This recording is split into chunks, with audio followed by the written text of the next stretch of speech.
She'd watched hundreds of hours of true crime videos, murder mysteries, cold cases, forensic investigations, police interrogations. She knew the patterns, the procedures, the methods detectives use. But knowing about crimes and successfully covering them up are vastly different skills: theory versus practice, knowledge versus execution. Her devices were seized promptly: phone, computer, tablet, all taken into evidence within hours of the murders. Before she could think clearly, before she could cover her tracks, she likely didn't have time to delete critical information. Digital forensics experts went through everything: search history, text messages, social media, deleted files recovered. Nothing escapes forensic analysis. Incriminating Google searches: how to dispose of a gun? Can police trace bullets? How long does forensic analysis take? Searches made weeks before the murders, evidence of premeditation. Text messages expressing hatred toward her parents, messages to friends, venting frustration, anger, resentment building. I wish they were dead. I can't wait until they're gone. They don't deserve to be parents.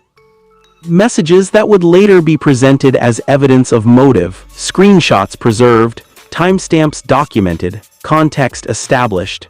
Every digital breadcrumb leading investigators closer to the truth. Those TikTok messages suddenly looked very different, not grief-stricken, not innocent, calculated, manipulative, attempting to control how the story was told. Police haven't revealed a definitive motive. Available information suggests the murders may have been driven by family tensions, conflict, arguments, resentment building over time. One neighbor, when interviewed by local news, shared something important. Kristen had confided in her about having trouble with Sarah, behavioral issues, defiance, arguments escalating.